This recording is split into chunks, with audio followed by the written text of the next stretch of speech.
My mother abandoned us for a new family when I was 10. Now she's dying and wants me to take in her 3 young children. I was 10 years old when my mother packed a single suitcase and walked out of our lives. 15 years later, she's dying of cancer and wants me to become the parent she never was, parent to 3 children I've never met. The day my mother left, she told me she was going to the store for milk. My father came home from work to find me and my 7-year-old brother still waiting by the window at 9 p.m. No note, no call, just the lingering scent of her perfume in an increasingly empty house. For months, we expected her to return. My father, a construction worker who suddenly had to become both parents, would find us sitting by the front door after school. Once he sat us down and said sometimes people leave because staying is harder than walking away. We learned to relatives that she had moved across the country with a man she met online. She sent birthday cards for the first year, then nothing. My father never spoke ill of her, but he aged a decade in that first year alone. He worked double shifts to keep us fed, learned to braid my hair for school pictures, and never missed my brother's baseball games despite being bone-tired. When I was 16, she reached out through Facebook. She had a new husband, new children, a new life. She sent photos of her perfect-looking family parent, 2 daughters and a son who had her eyes just like I do. I responded once, then blocked her. My brother never responded at all. Our father died of a heart attack when I was 22, just after I graduated college. At the funeral, we waited for her to appear. She didn't.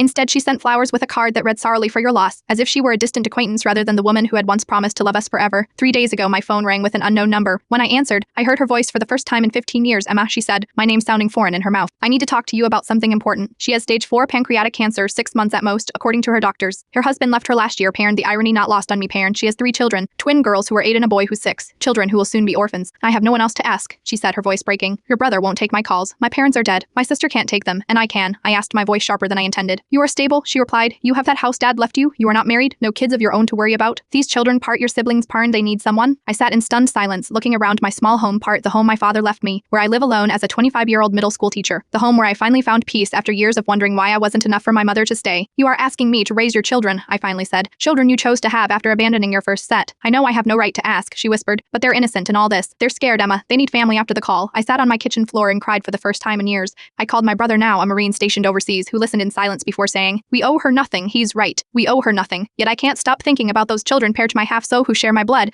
but not my memories. Children who will soon lose the only parent they've ever known, however imperfect she may be. Yesterday, I received an email from my mother's social worker with 3 small photos attached. The twins have my mother's curly hair and my father's dimples. The boy is clutching a stuffed dinosaur, looking at the camera with solemn eyes that mirror my own. I haven't responded yet. Part of me wants to delete the email, block the number, and continue the life I've built without her. A life where I am not responsible for anyone's happiness but my own. But another part remembers what it felt like to wait by that window watching for a mother who never returned, to have questions no one could answer, to feel abandoned in a world suddenly too big and too cold. My brother thinks I am crazy for even considering it. "She made her choice," he said during our last call. "Why should you put your life on hold for her?" I don't have an answer for him. I only know that tomorrow I am driving to the hospital 3 states away to meet these children who are both strangers and family. Not for the woman who left, but for the children who never asked to be born into such a complicated story. I don't know if I'll come home alone or with 3 small suitcases and 3 smaller hands to hold. I only know that whatever I decide, I won't be making any promises I can't keep.